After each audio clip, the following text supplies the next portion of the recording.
No, it was a wheel route. Oh, it was a wheel route. And he rolled right behind the receiver and bloop, bloop, and he was gone. It was a little wheel route, and he ran right behind him and caught it and just took off. That's where all his 99-yard receiving came. Yeah, and Brandon Wheaton looked solid. He looked okay. But they just got beat on the defensive side. Dallas is imploding fast. Their schedule coming up is rough too. Man. They got New England. They got New England coming next. In. New England. I know they got to play Seattle on that stretch. Yep. They have to play. There's another team they have to play too. I know they're all Super Bowl winning quarterbacks. So yeah, they have a tough little road here coming up. I mean, New York has all the opportunity in the world to take this division by a stranglehold. Who would have thought the Giants would have had the chance? The freaking Giants. Who would have thought that your most stable quarterback in that division was going to be Eli Manning? I'm like, nah, you're fucking kidding. Oh, man. Eli Manning's the most stable quarterback in there. You're like, what? Yeah. Really? And then the Monday night game was even more fun. Yeah. Than the Sunday night game. Yeah, you got the Seattle's offensive line sucks so bad. If it wasn't for Russell Wilson being able to run away from people, and a couple of times he ran away from them and fumbled, but if it wasn't for him to be able to get away from people, he'd be dead right now. What they say? He got sacked more times so far this season than he did last year. Yep, and they let him through it's like they opened the floodgates, and they're like. It's like every guy on their offensive line's a matador. They were like, hey! And then Russell's like, oh, shit. And he's just running for it. Poor guy. What was the... I know everybody was talking about the controversy. Did you hear? Oh, yeah. I was watching it. At the end of the game, Calvin goes to reach over the top of the goal line to go in. Cam Chancellor, Payton man, comes up and punches the ball out of his hand. As it's rolling towards the back of the end zone, I forgot which guy it was. It was one of the Seattle linebackers. Kind of bucks it with his hand, and it goes out the back of the end zone. Well, you can't do that. Even though I never heard the rule before that you couldn't do it. I always thought you could knock it out of the back of the end. But it was rolling. You could see it. It was going straight to the back of the end zone. It was going out. But the guy just bumped it, and it goes out of bounds. Technically, Detroit was supposed to have the ball at the 1-yard line with that, but the guy that the ref said he didn't think it was intentional. Him not, even though he went, if you can't see my hands, I'm doing like it's tapping the ball forward, because that's clearly what he did was tap the ball out of bounds. But he goes, it didn't look intentional to me. So I'm like, well, okay, then you're blind, but whatever.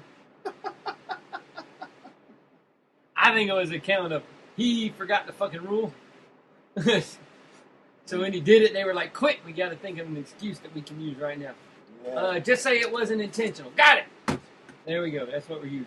Yeah, Troy's 0-4, and they just have a tough to get into this NFL season, playing all these, playoff teams that they're playing in the early beginning. But yeah, they got it rough. Their schedule sucked. Yeah. So and then on the buys, you had Tennessee and New England that was on buys, so they'll be back in action this week. So let's go there.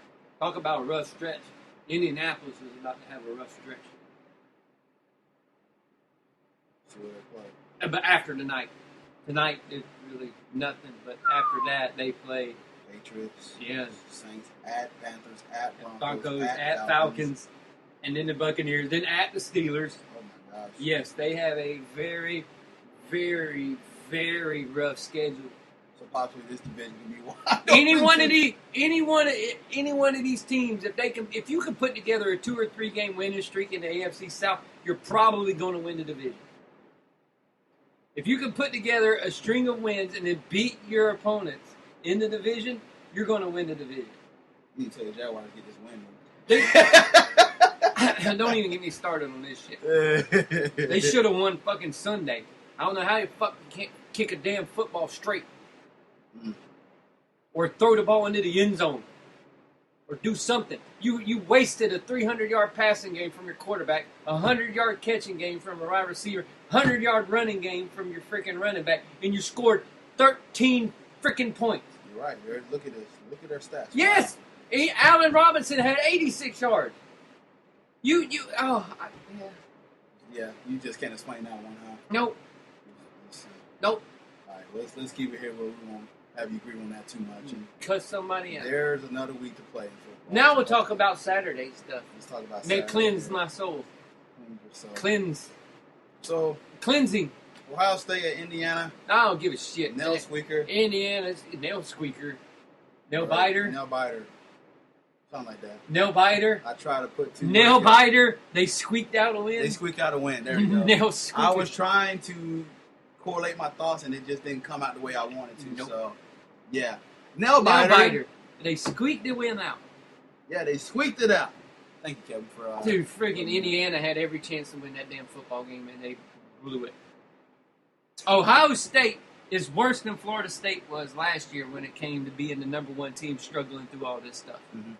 Because at least Florida State had one quarterback that they knew was pretty good. Cardell Jones is not their answer. Their best quarterback is playing wide receiver. Point blank honest, their best quarterback is playing wide receiver. All right, you don't have no faith in Barrett either? No, their best quarterback is playing wide receiver. He's a senior. He should be playing quarterback right now, but you put him over the damn wide receiver. Stupid move. Yeah, Myers should go ahead and just probably maybe consider that because they're looking kind of rough here. And they're gonna run into Michigan State.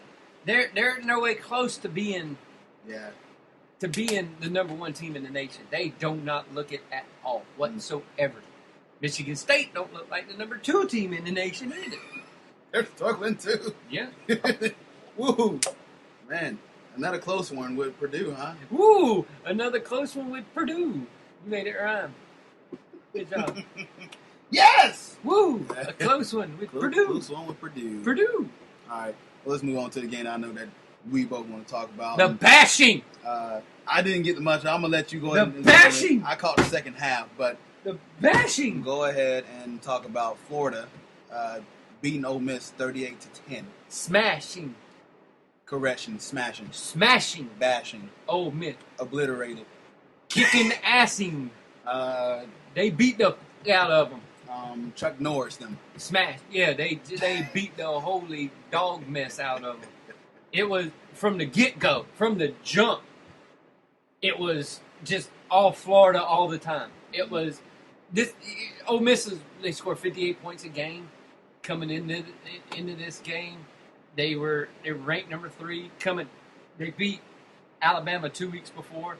Then they had a struggling game the week after, and they were like, oh, it was just the jitters from the Alabama game and everything. And then they come into the swamp and just get punched right dead in the mouth. And as soon as they got punched in the mouth, they were like, we quit. We quit. There's nothing they could have done. Florida was clicking on every single thing. And here's the thing I like. On offense, Florida don't play 11 and 11 ball. Florida makes it down to where they can play one-on-one ball. And Jim McElwain has made it abundantly clear what he does is he finds that mismatch that he can go to and exploits the living shit out of it. This one, it was Brandon Powell just exploiting linebackers all day long. He was like, oh, I'm over here. Nope, I'm over here. Oh, I got it. And then just takes off and runs. He makes one-on-one matchups, and he's done it all year, where he'll spread them out and then put one guy where he knows he's going to succeed. Puts them in the slot, puts them near the line. To see that much improvement in an offense that has these same damn players they had last year, under a guy that actually knows what the hell he's doing, yes, it's just been... If you would have told me they would have been 5-0 and they would have just beat Tennessee, Ole Miss, like they beat Ole Miss, and they'd be ranked almost in the top 10 after 5 games, I would have been like, shut the fuck up. You wouldn't believe it. I'd have slapped you. I'd have slapped you because I thought there was no way they could turn it around this fast. Not saying that it's completely turned it around because you still have the rest of the October gauntlet to get through. Yeah.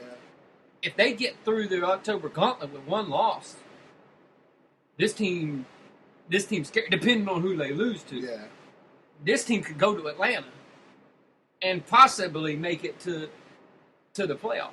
Yeah, they're scary. Because good, that man. defense is holy otherworldly. crap. What was the one interception that Hargraves had that it was like I saw and I freaked out? It was, Against Ole Miss, he just jumps over the guy, grabs it, and takes off. And just takes off. I was like, I'm in a Denver bar. I'm like, they talked about there's no defensive guys that are up for the Heisman. Well, you need to start looking. Because they even busted the pose out on the sideline after his interception. They need to start looking because this kid is legit. He's special. This kid is legit. Arguably my favorite player in college football is Vernon Hargraves, especially Cortez knows. That this guy, because you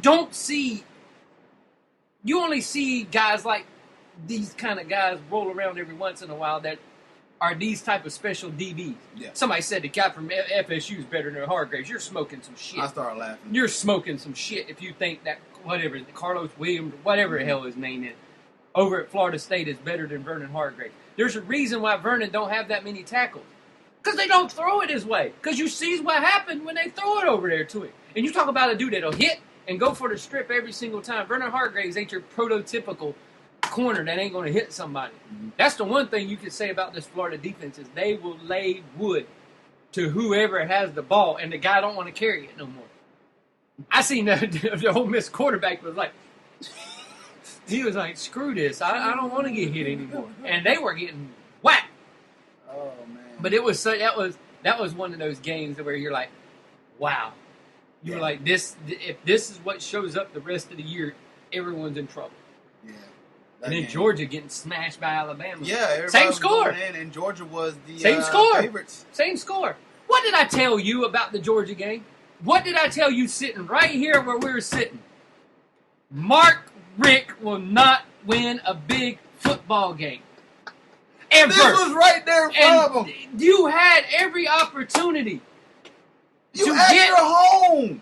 To get Alabama. You were playing between the hedges. You had it. And what did you do? You got stomped.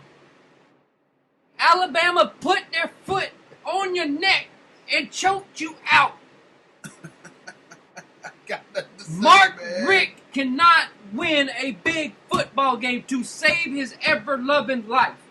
With how much talent Georgia has had roll through that place over the years, Georgia should have won 2 or 3 national championships. Their only reason why they haven't won it is because Mark Richt will not win a big football game. Ever to save his life. I don't know what it is. I don't know if his kids just get nutted up because they're playing in a big game or whatever, but they cannot win a big ball game. Last year's Florida game, they had it right there for the taking. They could have went to the SEC championship game. Florida ran for 400 flipping yards on them. 400 yards. They couldn't do anything to stop them. Jake Coker beat you. Jake Coker went nuts on you. Derrick Henry ran you to slap over.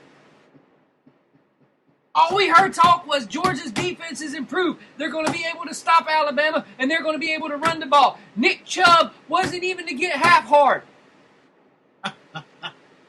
Yeah, this game was bad, man. It was really bad. He couldn't even get a Chubb because he was getting laid out. There's the difference. Nick Saban is a big game football coach. Kevin called this. He said Mark Richt is not. Kevin said this, and he said his exact words last week. He was like, he's not. He's gonna find a way to lose this game, man. I was like, Georgia will lose this game because Mark Richt does not know how to coach in the big game. Oh my God. Sure enough. But now I got the problem. Why is Alabama ranked ahead of Florida when Florida beat the team that crushed Alabama? That's why I hate polls. And then people getting mad because Florida went up 14 slots. Hate polls. Hate polls. No, all the FSU people got mad because they jumped over. Well, I got they jumped over FSU on one thing. I got in discussion with Stone about it, and so he was upset about it. He's a Michigan homer that thinks they're great because their defense shut out 2 people. Tell me the names of the 2 teams that Michigan shut out. Will you please? BYU and Maryland. Okay, BYU you can see. Maryland. Maryland. There's a pause there. Maryland?